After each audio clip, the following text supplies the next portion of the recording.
Hello and welcome to the Linebreak Rugby podcast. It's been absolutely ages. I've forgotten my own intro. I'm Sav, your host for today. With me I have Ed and Alex, otherwise known as WallopyJoe, and... Me, oh my, I have enjoyed that, yes, boy. Alex, he doesn't pay... Hey. You can't just give away my video game handle on podcast. People can find me. You can't do that shit. I didn't know that was... Well, you've given away what that handle was. That could have been anything. It's fine. You can bleep it out. It's yeah, more That's work true. for me. I want a comedy beep over the top of that. I do not give you guys permission to distribute that. I'd forgotten because okay. I should explain. I've officially retired. I didn't even hear what he said, so you know. I've officially retired from Reddit. Oh, okay. Alex didn't even know that. He says this like every month, though. Well, it's been 2 months ever since we stopped podding. I've retired. He'll be back, listeners. He'll be back. Yeah. So maybe the Autumn Internationals would drag me back. Who knows? Maybe. But today, what's dragged you back? It's Marcus Smith of Harlequins. It has. Let's talk about Marcus Smith because, and I'm going to do a little preamble. He's 18. He's the second youngest ever debutant in the Aviva Premiership, behind George. Who was the youngest? Behind George Ford. Okay. George Ford is the youngest. He's playing 10 and he's starting week in, week out for Quins, and we can get to why that's a positive and a negative later on, I suppose. But he's playing pretty well, and I think he might be the top point scorer in the Prem at the moment. Yeah, he's in the leading. He's not missing his kicks, so he's better than the young George Ford in that respect. Exactly. So we're gonna talk about him, and we brought two Quins fans, and myself being an Exeter fan. We're going to really dissect his game and maybe try and see what the future holds for this guy. And we know that everybody's talking about him, everybody knows about him, but we thought we hadn't talked about him, and we always talk about Quins, so let's do it. Yeah. So we can't help ourselves. We're here to throw cold water on the Marcus Smith hype. It is perhaps worth saying that despite the fact that... Well, I can't really speak for Alex because it's been a while since I've spoken to him, but just as far as being a Quins fan goes... For the last couple of months, that's basically just been shitting on them with slightly more regularity than before. But he is a very, very bright spark in an otherwise dim team, I suppose. Terrible. Horrific. Again. Shit, it's really bad. Okay, here's the thing. I found out at the end of... Inconsistent, let's go with that. Well, yeah, it's definitely that. I found out, or I realised that at the end of the Sunday game in the Prem, that Quins were at 5th. And that absolutely blew my mind, that we were that high. And then I was informed that before that game had even started, we were sitting in 3rd. And I'm not entirely sure how that's possible, considering how terribly we've been playing and some of the losses we've had. But I suppose that just speaks to the state of the Premiership. It's easy to remember how terribly we've played. We've had some good games as well. Like I've been wandering around my head in my hands like, oh my god, this is the worst season. But then you actually talk to someone else. Like I've got a friend who's a Sale fan, and she was like, you guys have been very inconsistent. And I was like, I guess we have won some games that we were not meant to win, as well as losing some games we absolutely should not have lost. Yeah. I mean... let's start from the Let's start from the beginning of the season, because I think obviously that's where you should kind of begin. Yeah, that's especially considering that's Marcus Smith's his introduction into the current position was, is it Katrakillis, who came over to us from, I want to say South Africa, but I could be wrong on that. I don't know about that. I was thinking. Either way, well, obviously he's come up through. The academy, he's played a bit of sevens. But we had a brand new 10 to take over from Nick Evans. And in the very first match, he took such a horrific injury that he's out for several months, because I think he needed like surgery on his throat or something. Yeah. And Ed, are you recording on your phone Smith as has well? Been. Yes. Okay, continue. Don't worry then. Good. Why am I coming through all broken already? You're doing some fancy robot voices, as is tradition on the Linebreak Rugby podcast. Which is weird, because I'm Skyping on my phone, not my piece of shit computer. Okay. Well, I suppose that's actually equally worrying. But he's been thrust into this position, as you say, due to injury, really. Yeah. But he has taken it completely in his stride. He has. I think, and Alex, obviously, he'll be back in a second, but I'll bring him in a second. But we need to focus on how ridiculously young he is, and to be thrown into the situation he is. He's the starting 10 for Harlequins. He's basically a toddler.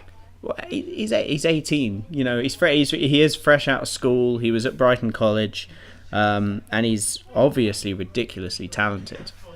But this is a very young player who's now having to play week in, week out at a pro level. So the physicality has never been higher than right now in rugby. They've never played more games. They've never had to do this level of work for, you know, the job before.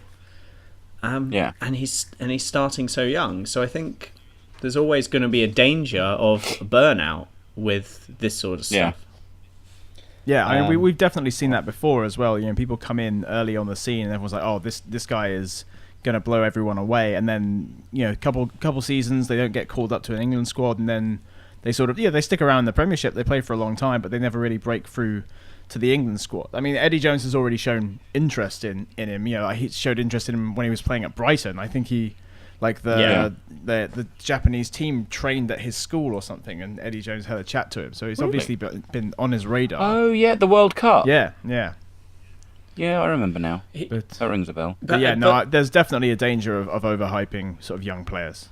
We had this. I think we had this thing where I don't know. It was his debut was at Twickenham against London Irish. Yeah. So I mean, it's round the corner from the Stoop. Yes, it is his home patch, shall we say? I mean, obviously Brighton College, but I mean, it's Harlequin's home patch. But his debut was literally at the home of rugby, like RFU HQ, and that level, that, you know, we talk about a Toje and Destiny sort of thing, but that's a thing going on there. I don't know what to describe it as. It kind of feels like a Disney movie almost.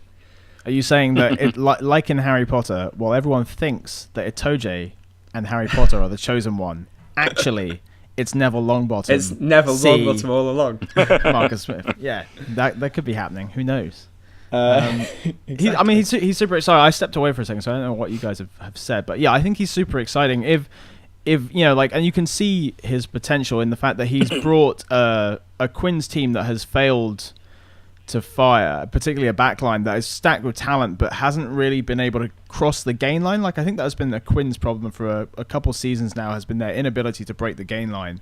And we've seen, even if, you know, some of the performances and the scores have been, you know, not what we want, like, we are breaking the gain line, and that's a lot, I think, because of the way that Marcus Smith is taking the ball to the gain line and distributing the ball basically to the point where he's getting smashed regularly and hard. Because, like, this is a thing I'd like to talk about, the fact that he's getting, like, people are targeting him because he is small and he's getting smashed. Yeah. But to his credit, he's standing up and playing some more. But that's something where, you know, I haven't seen it, but I'm sure there are some people like, get this kid in the England squad straight away. But if you watch all of his games for Quins this season, they are hiding him, like, in defence. And you totally notice it because he's so active and because he gets up off the ground so quickly. You see him literally, like, spring up from the ruck and leg it to the right wing, like, Run every to time. The wing. Like, they are fully hiding him in defence, and that's with good reason, because he's 18 years old and there are monsters running around him. And while he does his best in the tackle, he is vulnerable. And there was in the Worcester game on Saturday, he was responsible. There was a break from Worcester, which was because he couldn't put in a tackle that you would expect to be made, and it wasn't that he. It wasn't that he missed the tackle per se. He just couldn't make the tackle. Yeah, 100%. And I was going to bring this up. They are, and I actually think it's a really good thing. Obviously, most fly halves are hidden. You watch Quade Cooper, you watch Cruden, you watch Salima Sapawanga. They are hidden sometimes in defence. And I think it's a good idea long term for Marcus Smith, if he's not obviously in that 10 position making those tackles, that perhaps Steenson and Lazowski Farrell like to do. That's not a position I would ever want him to be in, because he's not necessarily built like that yet. He's still got years of development ahead of him to get bigger if he wants to. He's an attacking I think they'll threat. try and get him bigger as well, though. I do think that you can't have a 10. You can't have the person right in the middle of the field unable to tackle. I wouldn't be surprised to see him put on quite a bit of muscle over the next couple of seasons. He'll go I think he'll go the same way as Ford. He'll go the same way as Slade. Maybe I think if in a perfect world he'd get to the defensive capabilities of a Slade or a Steno or a Steenson. Do you know what I mean? Yeah. Like they're skinny, but they get a lot of gym behind them, and they're still able to make a hit when it counts. Yeah, I would agree. I wouldn't want him has Slade Barrett-sized. Yeah, has Slade actually bulked up that much? the whole Slade's of bigger than he looks. I mean, Slade the is whole big. of Is he? Exeter is weirdly like they all look kind of the same, but then when they stand next to a regular human, you realise that they're actually pretty big. Yeah, fair enough. Um, Because he does look rather slight, although I suppose yeah, Smith is something else. Smith is something else. I was going to But I bring mean, it back to his attacking prowess, because obviously Yeah. that's his main thing. Also, the fact that he can kick goals, but we'll come on to that later, I suppose. Him in attack, I was watching, and every single time he got the ball in that Worcester game, it looked like Harlequins could do something. As in, the centres was suddenly finding extra yard of space. Visser was finding the odd gap every so often. Charlie Walker was finding space on his own, which was useful. I love Charlie. I love him so much. But yeah, it was those moments that he got the ball where Kerr actually trusted him to give the ball. And I think Kerr he's in the form of his life, I would say, or maybe he's in the energy of his life, maybe not the form of his life. I think it's mostly energy, because I still think he's running just as hot and cold as the last few seasons. He seems to have more snap about him, and he seems to be a bit more driven on the pitch. Yeah, But there's still a lot about his play that is, I don't know, just a bit wayward, I think. Yeah, I would say, like, my big complaint about Kerr, and it's been primarily a complaint in the Quinn setup, not on the England setup, is he spends so much time at the back of a ruck, often with his arms wide open, complaining. And, if you can see a scrum half's hands, then you're not worried, right? If he's not rummaging for the ball, then you know that you're fine. And I do wonder how much of that is because if you looked at how Quins were playing, last season, the season before that, you have Evans or Sweel back in the pocket a long way away, and that urgency, like Kerr loves to snipe, and like he never had that opportunity with I love Evans. I think Evans is great, but he didn't have that same kind of snipey opportunity. Whereas he is looking to get that ball out as quickly as possible because he knows that things can happen again.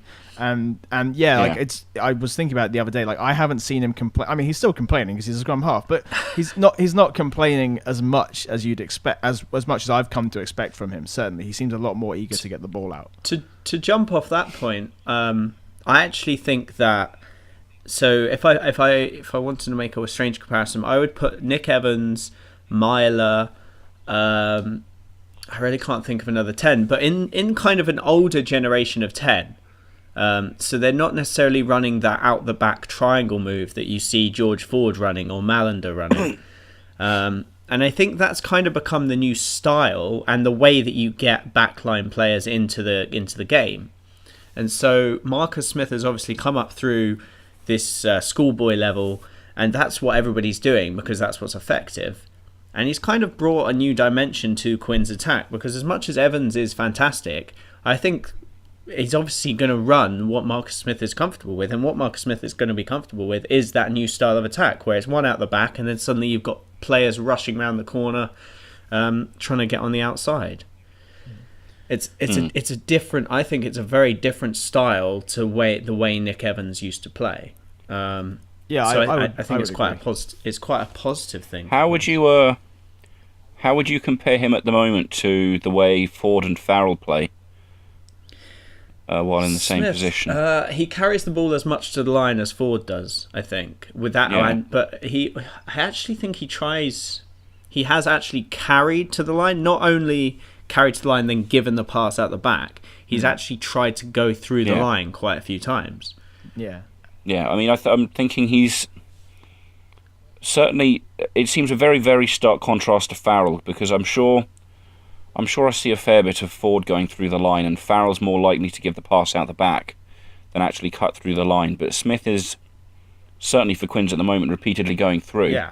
I was going to ask, because he has been, I think he's already attended one training weekend, and he is in the largest squad for the Autumn Internationals, just in a kind of a, what's the right word I'm looking for? Like an apprentice. Yeah. That's not really the right word, is it? Yeah, But as a kind of a newbie, he's not likely to get capped. The understudy, yeah, that kind of thing. Yeah. So he's clearly, the Premiership's 2 months old, or this Premiership season is 2 months old. But Eddie Jones has had his eye on him for the last 2 years, and so he's already in the England fold. Do you reckon England's play will change with Smith, or do you think how Smith is playing at Harlequins might start to change with his growing inclusion with the England squad?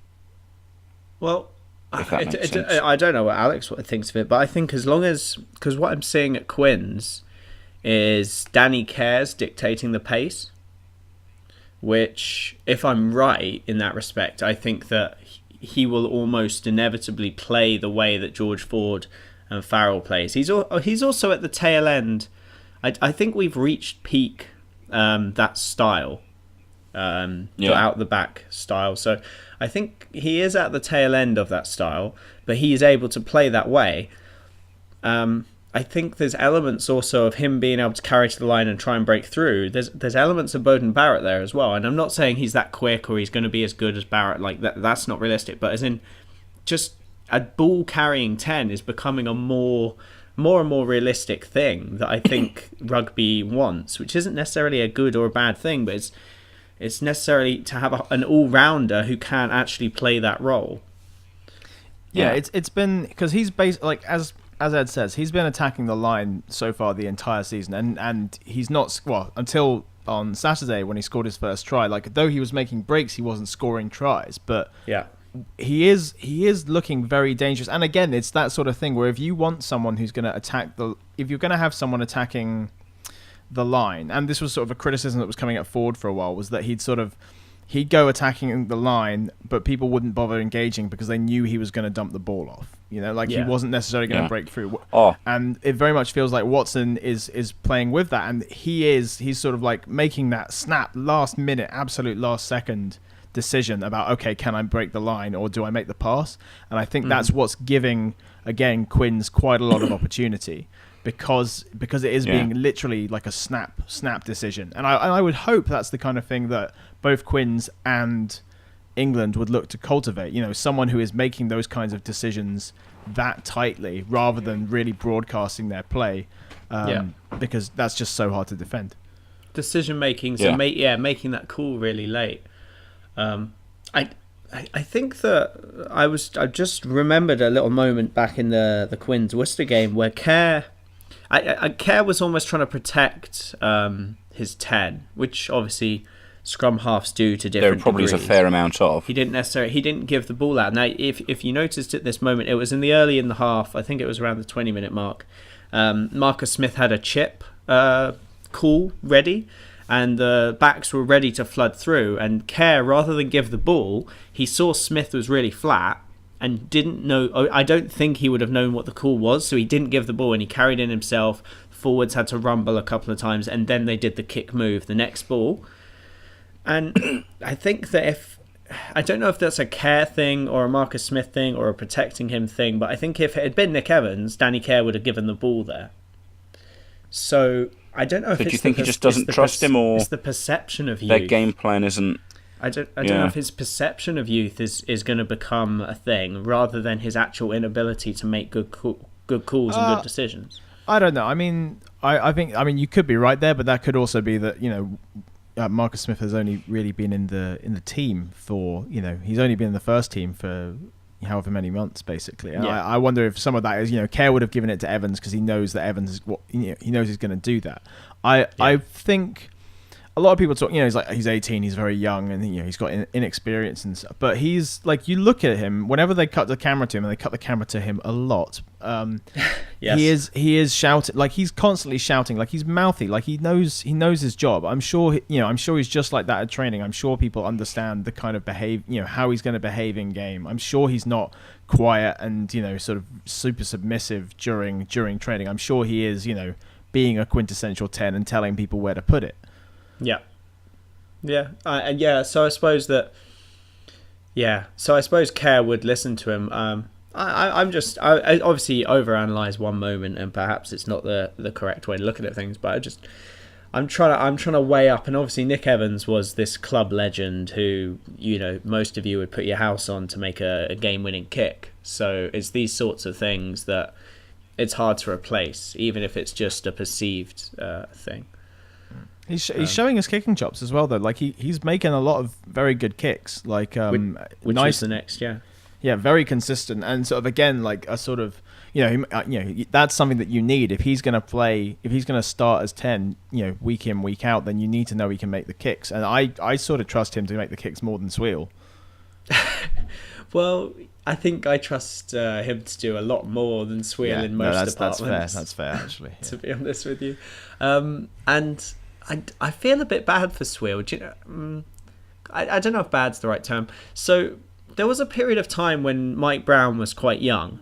That was forever ago. It was forever ago. But I remember watching him get trundled over, and someone scored in the corner against Quins. And everybody was saying that, for a fullback, he can never let that happen to him. That's ridiculous. And it was at that moment that I thought to myself, I didn't feel it was Mike Brown's fault because he was young. And the problem is that Tim Swiel is now past that young stage, I would say. Especially when you've got someone like Marcus Smith come through and show that it's possible to do all these different things and be young. So I think Swiel's in such a strange position in his life right now. It's rough as well because he was sort of brought in and he was thought of as going to be the replacement, and then Katrakillis comes in as well. And from the looks of how they started the season, Katrakillis was going to be the starter, and then they were going to rotate Marcus and Swiel. But now it looks more likely that they're going to have they're going to have Marcus Smith starting, and they're going to rotate Katrakillis and Swiel rather than. Which will be interesting. I know very little about Katrakillis. I don't know how good he is. I just know that he has a very fragile throat. It'll be interesting. Do we know when to see he's what coming happens. back? Do we know how long he's out for exactly? I think they or were when saying he might show up? he's back at training now. I'm not sure if is he already? I'm not sure if that's true or not. Or maybe he had surgery recently rather than they giving him some milk and honey or something. Soothe calcium. They've upped his calcium intake. Some Lemsip. Oh, we shouldn't joke. It's a horrible injury. Like, can you imagine? Oh, it's horrendous. No, I know. But, yeah. It's. I felt kind of sick when I read what happened to him, but it's. Yeah. That was one of the things I was going to bring up when we started right at the beginning. That he went from just being the replacement when the brand new starter got this horrible injury, to now being basically, the heir apparent, and so. If he does actually keep Katrakillis out of the starting berth for the remainder of the season, which I think is eminently possible, I think that just does say quite a lot about him as a player. Because he does. I mean, I made a comparison that you weren't too keen on, Sav, about likening him a bit to Cipriani. Just in the young player coming through with just an absolute shitload of talent. Yeah. And I think the biggest thing I'm worried about is less so burnout, and more just hoping that, which I reckon it will, just I don't really know if I've got any evidence to back it up, but he just seems like it won't. But just hoping that it doesn't go to his head and it drags his game down after that. So as long as he can stay grounded, I think he's I'm worried about burnout long term. I think I want to do the calculation, but say, for example, he starts as the opening or the starting 10 for Quins, and he plays 10 seasons, okay? He hits 28. He's played some internationals as well in there. He's played too much rugby, in my eyes, at that point. especially the way the game's going at the moment. That's fair. He'll be pretty wrecked. So, just from a purely human perspective, at starting and being the starting 10 at the age of 18 is too young. For professional rugby, just for a long-term view of things. Because if you look at Noel and Daly and these boys now, they're getting injured. Yeah, they're falling apart. Because Noel's got his ankle. Daly has just been ruled out for his knee. Mike Brown had an ankle, but he's back quickly. Yeah. I suppose, it's... this is what we need Harble on for a pod about this. Because it's something in the Discord we've been chatting a fair bit about, the fact that because of how the IRFU seem to give one hell of a shit about player welfare, and so while the internationals take precedence and they are the if not the priority, they are the priorities, I suppose. So if a player is playing in international test matches, the IRFU is making sure that the clubs are rotating their players so that they're not playing every minute of every game, and that they're being rotated either onto the bench or out of the squad for a match, just so that the number of minutes they've played in a season isn't such an absurdly high number. It's also interesting to think about. It's something the RFU needs to do for some of our star players, which they won't, because they lose their star players when the international window comes up, and so they're already missing them then. But then it means that they have to deliberately take them out of the squad. You also have to think about someone like Kingston, who is absolutely under pressure at Quins. Under his... Quins was not doing well when he took over. When he took over, it was sort of like, okay, here's a chance for us to improve. And it really hasn't gone anywhere. And if you're Kingston and you've got a kid who is setting your team alight, you may not necessarily... I don't know. I don't want to say that he's going to leave him in there, and not worry about protecting him or about his future, but... he's bringing the backline alight in a way that his other options aren't. So I wouldn't be surprised if he keeps him in play. It'll be interesting to see what happens with Kingston. But I think you can make a disconnect at that point where you can make all the right noises. You can say, "Oh, I want player welfare. Oh, I want this. I want that." But can we keep it the same because it's doing really well for us at the moment? But that's I'm quite worried just because Kingston seems entirely out of his own depth. Yeah. At times that's come across quite clearly for Quins. I think it's so strange. I think Quins have an issue. Quins have there's obviously they've got a strong club identity, a strong sense of family around it, but the problem with constantly promoting from within is you never have any new ideas, and eventually someone gets raised above the level of their own incompetence and they just can't do it anymore, and that's not to say that. I think you mean that's not to say above the level of their own competence, not incompetence. Sorry, their own competence. Yeah, sorry. But I actually think. Well, I think that was quite a good turn of phrase. Yeah, so do I. But it just it jumped out. I think that Marcus Smith I do agree, brought in those new ideas from a schoolboy level.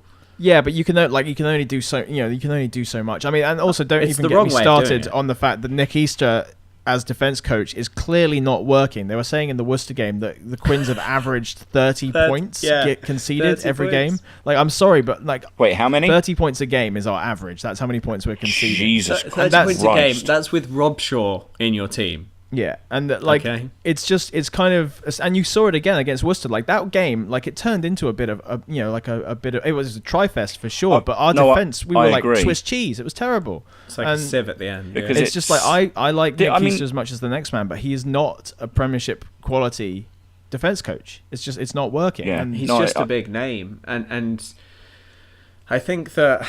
But it's the family thing again, isn't it? It's from within. There's a lot of this. And this is in all sport, and I don't think I don't want to call out. Obviously, it's top level players that become coaches. Now, sometimes it works, sometimes it's brilliant, and maybe that's to do with the aura around them, and they've got good coaching staff to help out. But there is a difference, and I get that they have the top level techniques taught to them already. But there's a difference between being a coach and being a player, and the transition is not for everybody. And learning to take a step back and learn a new technique and analyze it and teach someone else is a different skill from being able to execute a new skill week after week. Absolutely. And also the idea that you've got, like, that a professional player can become a coach, that absolutely the case. And that's not to say that Nick Easter couldn't become an excellent defense coach, but what you really want is like a quality professional amongst a team, or like a quality professional ex-player amongst a team of quality professional coaches, so that they can then feed off of what is coming from these professional coaches and learn and improve themselves. Whereas at this point, you've got Nick Evans, Adam Jones, and you've just got so many ex-players, like recent ex-players in coaching roles, and the strength and the structure of the whole is weakened because you don't have this sort of strong, knowledgeable core. In the case of Quins, you don't have, like, I didn't necessarily agree with the way that Conor O'Shea was approaching the Quins mentality in his last sort of couple of seasons, but he was still an inspirational figure. And I feel really bad, but he's not an inspirational figure. Okay, like you see him up in the, like, just sort of sitting there, like, sulking into his microphone. Like he's not setting his team alight. Can you imagine him in the dressing rooms, like, really firing people up? That doesn't seem to be the case. Yeah. I think certain coaches have that aura. Cockrell was one. I think he would go into a dressing room and take no shit and come out having inspired his team. And different coaches do it different ways. I agree with you, Alex. I don't know how Kingston can go into a room and inspire. He doesn't have that position of power. Well, I'd never heard of him. That was when he got promoted. I thought that. He's now the head coach. He was their attack coach. I can never remember his name, but like I figured he was going to pick up from O'Shea, and then it was like Kingston. I was like, who's this? Like, because I used to, I would watch the videos. I would, where they'd interview various people, or different members of the team. I was like, who is this Kingston guy? Like, what has happened? So it's quite strange that he's appeared, and I don't know. I mean, at this point, it's just a bunch of Quins fans scratching their heads and sort of decrying the fact that there was a bunch of quality international coaching talent available, and we ended up with Kingston. But it's it's kind of an interesting moment because you have this quality 10 and a coach who a lot of people, a head coach that a lot of people, or even a coaching team that a lot of people are not convinced by. So I guess the concern is, one, what if he's not coached well? Two, for a Quins fan, what if he wants to go elsewhere for better coaching? Which hopefully, that's not going to happen, because I wouldn't imagine it wouldn't be addressed. Marlon Yard is disappearing. Well, obviously, like, someone leaving mid-season is not good. There are disciplinary problems. We've lost our entire front row. Depth across the team is a problem. Can we please, like Ward? I like Ward. I like how much he gives for Quins, but he gets, like, we have a back row issue. And and this was the thing, right? There was that rumor that came out on Reddit, which has been largely, hopefully, disproved. Salvea, and I was like, oh my god, I was like, no, Quins have a defense issue already. We do not we do not have problems scoring tries right now. Like, we are scoring tries. Well, it's not just that. His younger brother. It's not just that. His younger brother came out on Twitter and said it was all nonsense. Well, I'm sure. No, his wife did. Or was it his wife? Yeah, I'm sure it was. But the issue is, we don't need a winger. We need a hooker, or we need a back row. We need back row. Ward cannot keep playing in the back row. Like, he's a good hooker he's who out gets of place in and jackals the ball. That's fine. But he's a hooker who can do some sevens, like some stuff that you'd expect from a 7. But he's not a 7. Yeah. Quins have a lot of issues, but let's. Sorry, I went off on a 5-minute rant. Sorry, guys. No, it's brilliant. Yeah. I'm kind of worried. I don't know when my recording cut out. I think I called it a time. I'd want to bring it back, obviously, to Kingston and the Marcus Smith relationship. I think the lack of trust. I'm hoping that Quins, and it feels like they do. They have a good setup in the academy situation. They have hopefully a good enough setup within welfare and everything that Marcus Smith won't be mishandled over the next 4 or 5 years, to the point that, was it 2023, the World Cup?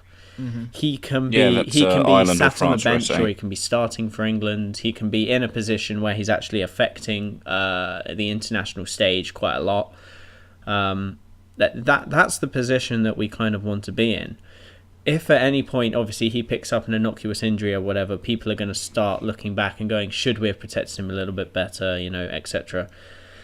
I really hope that he is being treated well, and there's enough checks and systems put in that we can guide him through to reach 2023. Yeah. And I guess that's where we can feel a bit like as we were saying earlier, he does seem to be being protected when they play defense. He is getting shunted out to the wing as much as possible and not having to make big tackles. So hopefully that kind of thing is being done by people in the know. So fingers crossed. 100%. So I think it's a positive sign, perhaps. But again, I feel like he's at the wrong club. No. I feel like there's so many. Honestly, there's so many other clubs. I agree. I feel like there's so many other clubs that if there was this young up and comer, I mean, even a Billy Burns, or if he was sat behind Reece Priestland at Bath, or if he was, I don't know. No, Sav. What it is that what we need is if he was at London Irish, he'd have a season there. And then, like every other player who's come through development at London Irish, he'd then get picked up by any team that wanted him. Because that seems to be the way that's gone with quite a lot of the exciting backs over the last few years. Which is quite sad. But it is. But it's. I don't know. I think he might be better off at another team in a sense because he would be behind another player that he could learn from. Yes. I think his play style suits the way that Quins want to play and that Quins fans want them to play. 100%. But the think fact if that he's the Quins- one doing all that playing could be pretty dangerous for him. If Quins had bought Devoto and he was your 10 now, or if Quins had got Cruden, or if Quins had got someone that could just be that meat shield almost in front of him to help him not play as many games. Well, Cruden's quite a good meat shield, but as in just Cruden would have guided him through in a different way. But I think just if he'd had Devoto or someone ahead of him, because the problem is obviously we talked about Sweel and Catriculis perhaps not being good enough to be over the top of him, whereas I feel like Devoto would have been, and therefore he would have played 20 minutes at the end of a game or 30 minutes at the end of a game rather than 60. And he would have been great. Like him in the last 20 minutes, like him really attacking like a tired defensive line would be fantastic. Like I think it'd be a good, useful experience for him as well. But I mean, we'll see what happens. He's in the fire. We need to wrap up, don't we? Well, that is. I was going to say there is, of course, the other side of that is, I suppose, take it with the good and bad. On the other side, that because he has been thrown into it. Although, yes, there are benefits if he was, a bench player and he had time to learn his craft from someone else. Because he's being thrown into it, he is picking up, assuming he is protected, the absolute dearth of experience he will now pick up over the next season or two. Oh, yeah. Will be invaluable compared to if he had just been coming off the bench. So, swings and roundabouts. It isn't all... As much as he already I've knows been what saying starting a big game at Twickenham feels like, Yeah, I mean, he could be fantastic. He could be fantastic. I hope he's fantastic. But yeah, I think just a healthy dose of concern for his well-being and for him not getting burnt out at this point, considering what's happened with a previous generation of young talent, is you just hope it's on the minds of people who are training him. And obviously there's the balance we talked about earlier. I think it is on the minds, but I also think that they can push that little voice to be a little bit quiet when they want to win games. Or when they need to win games to protect their jobs, in the case of some people. In the case of Kingston, let's talk about Exeter for an hour. All right then. Thanks for listening, everyone. It's been great. How long is your recordings, by the way, guys? I'm at 39. My recording is 39:32. Okay, that's fine. That's good. That's a good sign, Ed. I like that as a sign. That means that my recording was only out for like 10 seconds. Okay, so we do need to resync so the second half of my recording comes back. But so everybody, this has been Linebreak Rugby. It's been brilliant. I've been Sav. One of these guys has been Alex. The other one's called Ed. And we'll try and come back soon. We all sound the same. Not in another 2 we're months. not dead. Just hibernating. We brought in this it's- literary genius, and Yeah. if anyone's read Terry Pratchett, there's a point where Granny Weatherwax hangs a sign over her body while she's out inhabiting animals, and it says, "We ain't dead." I ain't dead. It's. I've been trying to get this going for a while, but that's really because I'm the only one at the moment who doesn't have something going on to distract from the frivolities of rugby podcasting. Yeah. Well, it is what it is. But it's. Thanks for listening, everybody. It is. Yeah. So it's. But it's. Thanks for listening. The music is playing. Doom and gloom. Play us Oh, out. I love the music. How does the I just music want to go? thank my parents, Do, do, and my do, uncle, and my coach. Get off the stage. The hook is reaching out. We're being pulled away, and Right. I'm just going to assume he stopped the recording already. yeah, let's sync it. Let's sync. Sinclair.